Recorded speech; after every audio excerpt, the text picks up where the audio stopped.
Hetero scam లో కోట్లాది రూపాయల చేతులు మారాయని, అలాగే సివిల్ సప్లైస్ శాఖలో అక్రమాలపై ఆధారాలు బయటపడ్డాయని రాష్ట్ర ప్రభుత్వాలు ఎలాంటి చర్యలు తీసుకోలేదని బీజేపీ నేత ఏలేటి మహేశ్వర్ రెడ్డి వ్యాఖ్యానించారు. సీఎం రేవంత్ రెడ్డి ఎలాంటి చర్యలు తీసుకోలేదంటే తప్పు ఒప్పుకుంటున్నారని ఆయన అనుమానం వ్యక్తం చేశారు. నాంపల్లి బీజేపీ రాష్ట్ర కార్యాలయంలో నిర్వహించిన మీడియా సమావేశంలో ఆయన మాట్లాడారు. రాష్ట్ర ప్రభుత్వం ప్రజా ఆకాంక్షలకు వ్యతిరేకంగా పనిచేస్తోందని విమర్శలు చేశారు. కేబినెట్ నిర్ణయాలు రైతులను నిరాశపరిచాయన్నారు. పెన్షన్ పెంపు, 6 గ్యారంటీలను పట్టించుకోకపోవడం కాంగ్రెస్ ప్రభుత్వ వైఫల్యానికి నిదర్శనమని మండిపడ్డారు. కనీసం 420 హామీలు కాకపోయినా 6 గ్యారంటీలు, గతంలో చట్టబద్ధత ఇస్తామని చెప్పినటువంటి 6 గ్యారంటీలు, వాటి కోసమైనా నిధులు మంజూరు చేస్తారేమో, వాటిని ఖచ్చితంగా చర్చించి వాటిని కూడా అమలు చేస్తారని భావించాం. పూర్తిగా మరి ప్రభుత్వం ఏ ఒక్క 6 గ్యారంటీలకు సంబంధించిన అంశంలో ముందడుగు వేయకపోవడం, ఇచ్చినటువంటి హామీలు సంవత్సరానికి ఖరీఫ్ రబీ కలిపి ఇస్తామన్నటువంటి 15,000 కూడా స్పష్టత ఇవ్వకపోవడం, మరి ఇప్పుడు ఖరీఫ్ రబీ కలిపి 15,000 రూపాయలు ఇస్తారా, లేక ఖరీఫ్ని ఎగ్గొట్టి కేవలం రబీ ఒకటే ఇచ్చి ప్రజల్ని మరొకసారి మోసం చేస్తారా అర్థం కావడం లేదు. మరి కొన్ని పేపర్లు చూసాం, కొంతమంది మంత్రులు 2 కలిపి ఇవ్వాలని, 15,000 ఇవ్వాలని, కానీ 12,000 చేసి మరి దాంట్లో కూడా స్పష్టత లేకపోవడం బాధాకరం. అదే కాకుండా 6 గ్యారెంటీ అమలు విషయంలో 4,000 రూపాయల పెన్షన్ అంశమైతేనేమి, 2,000 నుంచి 4,000 చేస్తామనేటువంటి పెన్షన్ అంశం పూర్తిగా విస్మరించడం, యువతకు 4,000 నిరుద్యోగ వృత్తి ఇస్తామన్న సంగతి విస్మరించడం, అంతేకాకుండా మహిళలకు ఇస్తామన్నటువంటి మహాలక్ష్మి పథకానికి 2,500 రూపాయలు ఇస్తామన్న సంగతి కూడా పూర్తిగా విస్మరించడం, 6 గ్యారెంటీలతో పాటు 420 హామీల సంగతి ఎక్కడ కూడా మాట్లాడకపోవడం మరి చాలా బాధాకరంగా ఉన్నది. అంతేకాకుండా కేసీఆర్ అంశంలో కూడా ఈ ప్రభుత్వం టీఆర్ఎస్ కాంగ్రెస్ ఒకటే అన్న సంగతి మరొకసారి స్పష్టం చేస్తూ ఉన్నది. వీళ్ళిద్దరిది కూడా డూప్ ఫైటింగ్, ఒకటి తిట్టినట్టు చేస్తే మరొక రేషనట్టు చేయాలనే ఆలోచనతో ముందుకు సాగుతున్నట్టుగా అనిపిస్తున్నది. ఎకరానికి 15,000 ఇస్తామని 12,000కు కుదించడం రైతులు నిలువున వంచడమేనని, తెలంగాణ రైతాంగం ఈ ద్రోహాన్ని క్షమించరని బీఆర్ఎస్ వర్కింగ్ ప్రెసిడెంట్ కేటీఆర్ అన్నారు. దశాబ్దాలుగా కాంగ్రెస్ చేతిలో మోసపోతున్నది రైతులేనని అన్నారు. కాంగ్రెస్ పార్టీ అంటేనే మోసం, దగా, నయవంచన అని మరోసారి రుజువైందన్నారు. నమ్మి ఓటేసిన పాపానికి, పచ్చి మోసానికి పాల్పడిన ఈ కాంగ్రెస్ ను రైతన్నలు పాతరేస్తారని పేర్కొన్నారు. స్థానిక సంస్థల ఎన్నికల్లో గండం దాటేందుకు రైతు భరోసాపై ప్రభుత్వం నిర్ణయం తీసుకుందని ఆరోపించారు. తెలంగాణ భవన్ లో మీడియా సమావేశంలో ఆయన మాట్లాడారు. 15,000 ఇస్తామని చెప్పి 12,000 అంటూ 1,00,000 కండిషన్లు పెట్టి జనవరి 26న రైతు భరోసా మోసానికి అధికారికంగా తెరలేపుతున్నది రేవంత్ రెడ్డి ప్రభుత్వం అని ధ్వజమెత్తారు. మోసం అనే పదం చిన్నదైపోతుందని, దగా, నయవంచన పదాలు కూడా సరిపోవు, డిక్షనరీలో పదాలు వెతకాలని అన్నారు. కొత్త పదాలు ఎతకాలి వీళ్ళు చేసిన ఈ ద్రోహానికి. అందుకే ఇది ఒక చీకటి అధ్యాయంగా మిగిలిపోతుంది. కపట నాటకాలకు, నోరు తెరిస్తే పచ్చి అబద్ధాలకి, ఇంకొక మాటలో చెప్పాలంటే అబద్ధానికి అంగీలాగు దొడిగితే ఇగో ఈ కాంగ్రెస్ పార్టీ నాయకత్వంలాగా ఉంటుందని చెప్పి వాళ్ళ రాష్ట్ర రైతాంగాన్ని మొత్తానికి కూడా అర్థమైంది. కేసీఆర్ గారి పరిపాలనలో 10 ఏళ్లలో ఆనాడు రుణమాఫీకి, అదేవిధంగా రైతు బంధు పథకానికి, రెండింటికి మాత్రమే నేను చెప్పేది, మిగతాయి చెప్పని కూడా చెప్పట్లేదు. డైరెక్ట్గా రైతుల ఖాతాల్లో పడ్డ పైసల గురించి మాత్రమే చెప్తున్నాను నేను.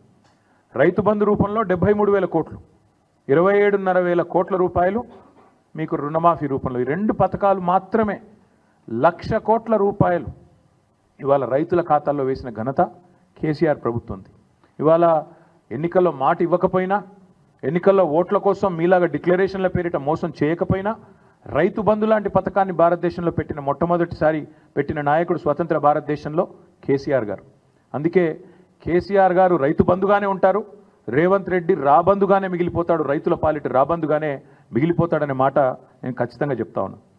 రేవంత్ రెడ్డి గారే చెప్పినారు, ఇంకా చెప్పాలంటే చాలా వీడియోలు ఉన్నాయని చెప్పిన మాటలు.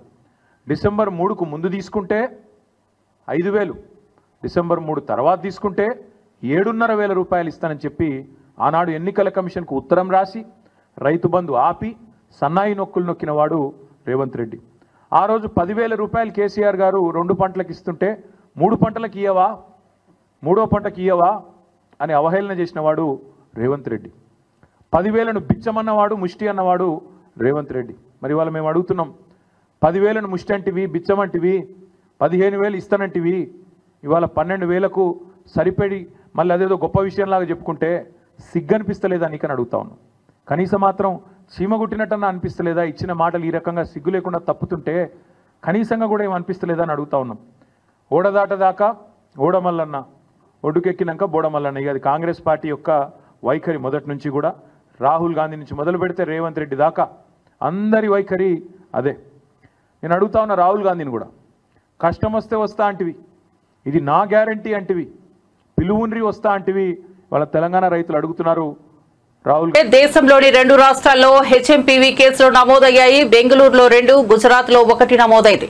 దీంతో ఢిల్లీ ప్రభుత్వం అప్రమత్తమైంది. హెచ్ఎంపీవీ విషయంలో అన్ని చర్యలు తీసుకోవాలని ఆరోగ్య కుటుంబ సంక్షేమ శాఖలకు ఢిల్లీ ఆరోగ్య శాఖ మంత్రి సౌరవ్ భరద్వాజ్ ఆదేశాలు జారీ చేశారు.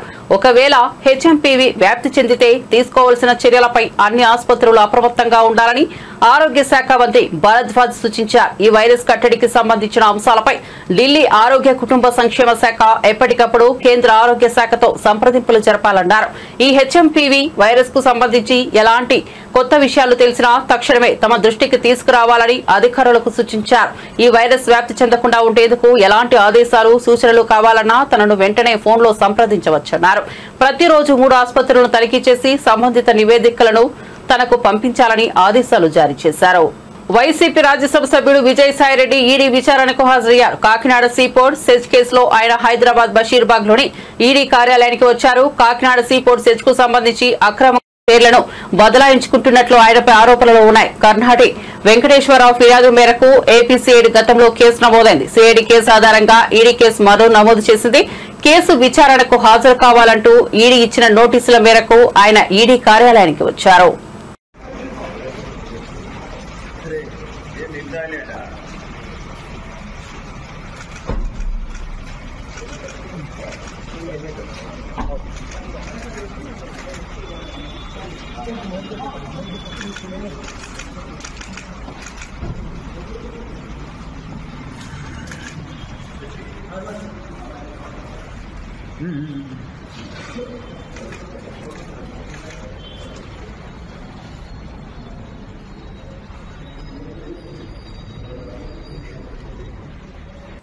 దేశీయ స్టాక్ మార్కెట్లపై కరోనా తర్వాత ఆ స్థాయిలో మరోసారి వైరస్ ప్రభావం మొదలైంది.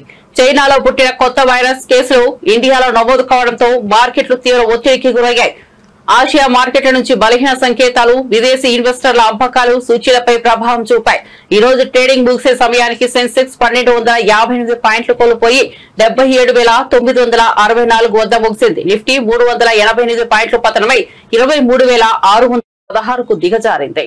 కేటీఆర్ ఏసీబీ విచారణ ఇష్యూ పొలిటికల్ టర్న్ తీసుకుంది. దీనిపై కాంగ్రెస్ బీఆర్ఎస్ నేతల మధ్య డైలాగ్ వార్ నడుస్తోంది. కుట్రపూరితంగా కేటీఆర్ పై కేసు పెట్టాలని బీఆర్ఎస్ అంటుంటే ముద్దాయి అన్న సంగతి కేటీఆర్ గుర్తుపెట్టుకోవాలని కాంగ్రెస్ కౌంటర్ ఇస్తోంది. దీంతో తెలంగాణ పాలిటిక్స్ హీటెక్కాయి. ఫార్ములా ఈ కార్ రేస్ లో కేటీఆర్ ను ఏసీబీకి విచారణకు పిలిపించింది. విచారణకు హాజరయ్యేందుకు కేటీఆర్ ఏసీబీ ఆఫీస్ దగ్గరకు వెళ్లారు. కానీ తన లాయర్ను అనుమతించకపోవడంతో వెనక్కు వెళ్లారు. ఈ అంశంపై ప్రస్తుతం బీఆర్ఎస్ కాంగ్రెస్ మధ్య డైలాగ్ వార్ నడుస్తోంది. తాజాగా మాజీ మంత్రి జగదీష్ రెడ్డి కీలక వ్యాఖ్యలు చేశారు. రేవంత్ రెడ్డిపై విమర్శలు గుప్పించారు. డిప్యూటీ సీఎం పవన్ కళ్యాణ్ తనకు స్ఫూర్తి అని నిర్మాత దిల్ రాజు తెలిపారు. ఆయన్ని చూసి తాను ఎన్నో విషయాలు నేర్చుకున్నానని చెప్పారు. తాను నిర్మించిన గేమ్ చేంజర్ ఈవెంట్ సక్సెస్ కావడానికి ఆయనే కారణమని అన్నారు. ఆ ఈవెంట్ లో పవన్ కళ్యాణ్ మాటలు విని తాను భావోద్వేగానికి గురయ్యానని తెలిపారు. పవర్ స్టార్ గారు అభిమానులు ఇట్లా అందరూ అక్కడ ఉండి ఆ ఈవెంట్ని ఒక అద్భుతమైన ఈవెంట్గా చేశారు. సో దానికి ప్రత్యేకంగా గౌరవనీయులు డిప్యూటీ సీఎం పవన్ కళ్యాణ్ గారికి థ్యాంక్ యూ వెరీ మచ్. అలాగే ఏపీ గవర్నమెంట్ సంక్రాంతికి వస్తున్న సినిమాలకి బెనిఫిట్ షో కానీ అండ్ టికెట్ హై పండగకి సంబంధించి టికెట్ రేట్స్ ఇవ్వడం కానీ అది కూడా పవన్ కళ్యాణ్ గారు చొరవ తీసుకొని మాకు దుర్గేష్ గారు, మంత్రివర్యులు దుర్గేష్ గారితో మాట్లాడి టికెట్ రేట్లు 3 సినిమాలకి, సంక్రాంతికి వస్తున్న సినిమాలకు ఇచ్చారు. దానికి కూడా కళ్యాణ్ గారికి, అలాగే మంత్రివర్యులు దుర్గేష్ గారికి and AP CM Chandrababu Naidu గారికి అందరికీ thank you very much. So ఒక సినిమా పండగ వస్తుందంటే పండగ వాతావరణం ఎలా ఏర్పడుతుందో, మనకు సినిమాలు వస్తున్నాయంటే మనకు పండగతో పాటు డబుల్ ఏ సినిమా ఏ రోజు రిలీజ్ అవుతుంది, ఎప్పుడు చూడాలని మన తెలుగు ప్రేక్షకులు, అలాగే ఇప్పుడు పాన్ ఇండియా అయిన తర్వాత గ్లోబల్ ఆడియన్స్ కూడా అటు తమిళ్ కానీ, ఇటు కర్ణాటకలో కానీ, ఇప్పుడు నార్త్లో కూడా మనకు స్టార్ట్ అయింది. సో గేమ్ చేంజర్, ప్రత్యేకమైన సినిమా. చాలా అప్ అండ్ డౌన్ చూస్తున్నాను, అంటే ఎక్కువ ఎలా జర్నీ జరుగుతుంది అనేది చూస్తున్నాను. ఇలా నన్ను నేను అనాలిసిస్ చేసుకుంటూ ఉన్నాను లాస్ట్ 3.5 ఇయర్స్లో జరుగుతున్న జర్నీలో. సో ఇలా కొన్ని సినిమాలు రిజల్ట్ రాలేదు. సో రిజల్ట్ రానప్పుడు అక్కడ వరకు నాకు బాధ లేదు. ఫ్యామిలీ స్టార్ రిలీజ్ అయ్యాక, రిలీజ్ రోజు నా గ్రాండ్ సన్ ఫోన్ చేశాడు. వాడికి మరి ఎలా చెప్పారో ఏంటో తెలియదు, తాత చాలా అప్సెట్లో ఉన్నావంట, నువ్వు అప్సెట్ అవ్వకు, ఎందుకంటే నీ చేతిలో గేమ్ చేంజర్ ఉంది, నువ్వు గేమ్ చేంజర్ కొడతావని. It's emotional moment for me. ఏంటి వీడు కూడా ఫోన్ చేసి, ఏజ్ ఇస్ 7 years బాయ్, నా గురించి ఇంత కన్సర్న్గా ఉన్నాడు అన్న తర్వాత నాలో మళ్ళీ ఒక చేంజ్ తీసుకున్నాను. నోను, ఒక 7 years బాయ్ కూడా అడుగుతున్నాడు ఇలా అంటే ఏంటి, ఎక్కడ ఇన్స్పైర్ అవ్వాలి నేను. సో సినిమాలు మళ్ళీ పాత రోజుల్లాగా నేను ఎక్కడ మిస్ అవుతున్నాను, ఎలా పట్టుకోవాలి అని ఒక టార్గెట్ స్టార్ట్ అయింది. నంద్యాల జిల్లా శ్రీశైలంలో పాతాళగంగ మెట్ల మార్గంలో పూజారి సత్యనారాయణ ఇంటి ఆవరణలోకి అర్ధరాత్రి చిరుతపులి చొరబడింది. ఆ ఇంటి పరిసరాల్లో ఆహారం కోసం వెతుకుతూ ఎలాంటి ఆహారం దొరకపోవడంతో చిరుత నెమ్మదిగా అక్కడి నుంచి వెళ్లిపోయింది. చిరుతపులి దృశ్యాలు అక్కడి సీసీ కెమెరాలో రికార్డ్ అయ్యాయి. ఉదయం సీసీటీవీ ఫుటేజ్ చూసి వారు షాక్ అయ్యారు. గత కొన్ని నెలలుగా శ్రీశైలం పరిసర ప్రాంతాల్లో నిత్యం చిరుతపులి సంచారం కలకలం రేపుతోంది. దీంతో రాత్రులు బయటకు రావాలంటే స్థానికులు భయపడుతున్నారు. ఈ క్రమంలో దేవస్థానం అధికారులు, అటవీశాఖ అధికారులు, స్థానికులు, భక్తులు అప్రమత్తంగా ఉండాలని సూచించారు. ప్రధాని నరేంద్ర మోదీ హైదరాబాద్ లోని చర్లపల్లి రైల్వే టెర్మినల్ ను వర్చువల్ గా ప్రారంభించారు. ఈ ప్రారంభోత్సవ కార్యక్రమంలో తెలంగాణ సీఎం రేవంత్ రెడ్డి కూడా వర్చువల్ గా పాల్గొన్నారు. కేంద్ర మంత్రులు కిషన్ రెడ్డి, బండి సంజయ్ ఈ ప్రారంభోత్సవ కార్యక్రమానికి హాజరయ్యారు. 413 కోట్లతో అత్యాధునిక సాంకేతిక సౌకర్యాలతో నిర్మించిన ఈ టెర్మినల్ ను గత ఏడాది డిసెంబర్ 28న ప్రారంభించాల్సి ఉంది. కానీ మాజీ ప్రధాని మన్మోహన్ సింగ్ మృతి కారణం వాయిదా పడింది. టెర్మినల్ ప్రారంభోత్సవం సందర్భంగా ప్రధాని మోదీ మాట్లాడుతూ కనెక్టివిటీకి అత్యంత ప్రాధాన్యత ఇస్తున్నామన్నారు. మెట్రో నెట్వర్క్ 1000 కిలోమీటర్లకు పైగా విస్తరించినట్టు చెప్పారు. తెలంగాణ, జమ్మూ కాశ్మీర్, ఒడిశాలలో కొత్త కనెక్టివిటీకి ఏర్పాట్లు జరిగాయన్నారు. आज मुझे तेलंगाना के चर्लपल्ली न्यू टर्मिनल स्टेशन के उद्घाटन का भी अवसर मिला है. इस स्टेशन के आउटर रिंग रोड से जुड़ने से क्षेत्र में विकास को गति मिलेगी. स्टेशन पर आधुनिक प्लेटफॉर्म, लिफ्ट, एक्सेलेटर जैसी सुविधाएं हैं. एक और खास बात है कि ये स्टेशन सोलर ऊर्जा से संचालित हो रहा है. ये नया रेलवे टर्मिनल शहर के मौजूदा टर्मिनल जैसे सिकंदराबाद, हैदराबाद और काचीगुड़ा पर प्रेशर को बहुत कम करेगा. इससे लोगों के लिए यात्रा और सुविधाजनक होगी. यानी ईज ऑफ लिविंग के साथ साथ ఈజ్ ఆఫ్ డూయింగ్ బిజినెస్ को भी बढ़ावा मिलेगा. చర్లపల్లి రైల్వే టెర్మినల్ ను ఆధునిక సాంకేతిక అత్యాధునిక సౌకర్యాలతో నిర్మించారు. ప్రయాణికులు విమానాశ్రయంలో ఉన్నామా అనుకునేటట్లు సౌకర్యాలను కల్పించారు. సోమవారం దీనిని ప్రధాని మోదీ వర్చువల్ గా ప్రారంభించారు. చర్లపల్లి రైల్వే టెర్మినల్ కు సంబంధించిన డ్రోన్ దృశ్యాలను మీరు చూడండి.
కృత్రిమ మేధ ఆధునిక సాంకేతికలో గ్లోబల్ హబ్ గా హైదరాబాద్ విస్తరిస్తోందని ఐటీ పరిశ్రమల శాఖ మంత్రి దుద్దిల శ్రీధర్బాబు వెల్లడించారు.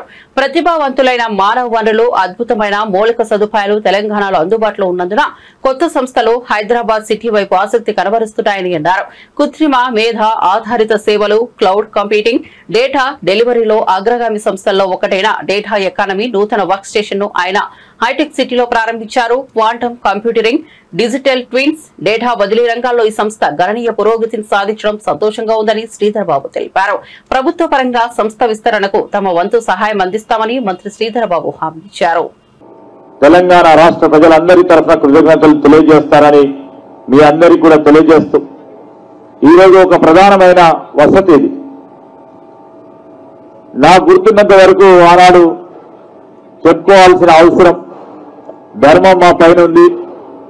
కొత్త టెర్మినల్ ఏర్పాటు చేయాలని, కొత్త ఆలోచన దృక్పథంతో ముందుకు నడవాలని, మరి తెలంగాణ రాష్ట్రం ఏర్పడ్డ తర్వాత ఇక్కడ కొత్త రైల్వే లైన్లు పెద్ద ఎత్తున ఏర్పాటు చేయాలని అనేక సందర్భాల్లో మనం అందరం కూడా కోరినాం. మరి ఆనాడు కొన్ని ఇబ్బందుల వల్ల మరి ఆనాడున్న రాష్ట్ర ప్రభుత్వం పూర్తి స్థాయిలో సంకల్పం చేసిందో లేదో కానీ నాకు గుర్తున్నంత వరకు ఆనాడున్న శాసనసభ్యులు ప్రభాకర్ గారు గొప్ప ప్రయత్నం చేయటం, దానికి తోడు మరి ఈరోజు సంకల్పం చేసి ఈరోజు మనం ప్రధానంగా చూస్తా ఉన్న ఈ టెర్మినల్ అభివృద్ధికి సంబంధించి మొన్న ఈ మధ్యలో మా శాసనసభ్యులు లక్ష్మారెడ్డి గారితో పాటు మొన్న గౌరవ పార్లమెంట్ సభ్యులు ఈటల రాజేందర్ గారు రాష్ట్ర ప్రభుత్వం తరఫున ఈ టెర్మినల్ కు సంబంధించి ప్రధాన రహదారిని అభివృద్ధి చేయాలి, దీనికి సంబంధించిన అప్రోచ్ రోడ్స్ ను పూర్తి స్థాయిలో అభివృద్ధి పరిచి ఒక ప్రధాన కూడలిగా ఈరోజు సికింద్రాబాద్ రైల్వే స్టేషన్ కంటే, నాంపల్లి రైల్వే స్టేషన్ కంటే ఎక్కువ రాబోయే కాలంలో రద్దీ ఎక్కువ ఉండే ఈ రైల్వే టెర్మినల్ గా ఈ ఏర్పాటు కాబోతా ఉన్న తరుణంలో దీన్నంతా కూడా ఒక మంచి స్థాయిలో తీసుకెళ్లాలని ఆలోచన ఈరోజు మా రాష్ట్ర ప్రభుత్వం తరఫున కూడా ముఖ్యమంత్రి రేవంత్ రెడ్డి గారు కూడా ఈ అప్రోచ్ రోడ్స్ తో పాటు మరి విమానాశ్రయం ఏ విధంగా కనబడుతుంటుందో, ఏ విధమైన రహదారుల అప్రోచ్ ఉంటుందో ఆ విధంగా చేయాలని రాష్ట్ర ప్రభుత్వం సంకల్పన చేస్తా ఉన్న సందర్భంలో నేను కేంద్ర ప్రభుత్వానికి సంబంధించిన సహాయ మంత్రి పెద్దలు సోమన్న గారిని కోరుతాను. నా request honourable minister Somanna garu and honourable minister Kishan Reddy garu and honourable minister Sanjay Kumar garu, మరి I made a request to honorable MP.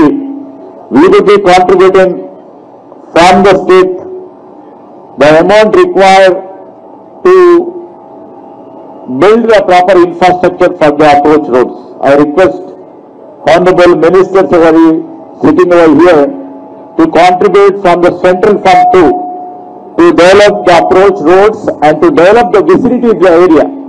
And we have to literally see that it looks like one more new. కూటమి ప్రభుత్వం అధికారంలోకి వచ్చాక ఒక్క హామీని కూడా నెరవేర్చలేదని వైఎస్ఆర్సీపీ ఎమ్మెల్యే తాటిపర్తి చంద్రశేఖర్ మండిపడ్డారు. వైఎస్ఆర్సీపీ కేంద్ర కార్యాలయంలో మీడియా సమావేశంలో మాట్లాడుతూ చంద్రబాబు సర్కార్ పేదలను ఏం చేసిందో చెప్పాలని డిమాండ్ చేశారు. రాష్ట్ర వ్యాప్తంగా అన్ని నియోజకవర్గాల్లో విచ్చలవిడిగా దోపిడీ జరుగుతోంది. నారా లోకేష్ సకల శాఖ మంత్రిగా వ్యవహరిస్తున్నారు. వైఎస్ఆర్సీపీపై నారా లోకేష్ విచక్షణ కోల్పోయి మాట్లాడుతున్నారని దుజమెత్తారు. బాబు గారు బంగారం అయితే అయి ఉండొచ్చు. మీరు ఈ రాష్ట్రానికి మీ వలన కలిగినటువంటి ఉపయోగం ఏముంది? మీరు ఈ 6 నెలల్లో మీ యొక్క మంత్రిత్వ శాఖలో, విద్యా వ్యవస్థలో కానీ ఐటీ శాఖలో కానీ మీరు తెచ్చినటువంటి సంస్కరణలు ఏంటి? మీరు చేసినటువంటి మంచి ఏంటి? మీరు చెప్తున్నారు కదా ఏమీ పీకలేదని చెప్తున్నారు. వైఎస్ఆర్ కాంగ్రెస్ పార్టీ గురించి, మా అధ్యక్షుల వారి గురించి విచక్షణ కోల్పోయి మాట్లాడుతున్నారు. అరాకొరా జ్ఞానంతో విశాఖపట్నంలో వెళ్ళి ఇవేవో మాట్లాడారు. విశాఖపట్నంకి ఏమీ చేయలేదంటున్నారు. ఏం చేసామో మేము విశాఖపట్నం చేస్తాం చెప్తాం. ముందు మీ యొక్క శాఖలో మీరు తెచ్చినటువంటి సంస్కరణ ఏంటి, చేసినటువంటి మంచి ఏంటి? విద్యాశాఖ ఒక ఉన్నతమైనటువంటి స్థానానికి వెళ్ళేటటువంటి పరిస్థితి నుంచి మీరు వచ్చిన తర్వాత డ్రాప్ అవుట్స్ పరిస్థితికి తీసుకొచ్చారు. నీ శాఖలో నీ కింద పనిచేసేటటువంటి ఉద్యోగులకి జీతాలు ఇచ్చారా ఈ రోజు వరకు? 1వ తారీఖు జీతాలు ఇస్తానన్నటువంటి మీ మాట నీటి మూటేనా? ఉపాధ్యాయులకి ఈ రోజు వరకు జీతాలు ఇచ్చారా? 1వ తారీఖు జీతం ఇయ్యలేనటువంటి మీరు మళ్ళీ మాట్లాడడం. ప్రతి సంవత్సరం విద్యాశాఖలో డిసెంబర్ 21వ తారీఖు మా ప్రభుత్వంలో 8వ తరగతి పైన చదివేటటువంటి బిడ్డలందరికీ ట్యాబ్లు ఇచ్చాం. మీ ప్రభుత్వం వచ్చిన తర్వాత ఇచ్చారా? మొన్న డిసెంబర్లో ట్యాబ్స్ ఇచ్చారా? ఐఎఫ్పి ప్యానల్ యొక్క నిర్వహణ ఉందా ఈ రాష్ట్రంలో? ఒక్క క్లాస్ రూమ్లో అన్న డిజిటల్ క్లాస్ రూమ్స్ జరుగుతున్నాయా?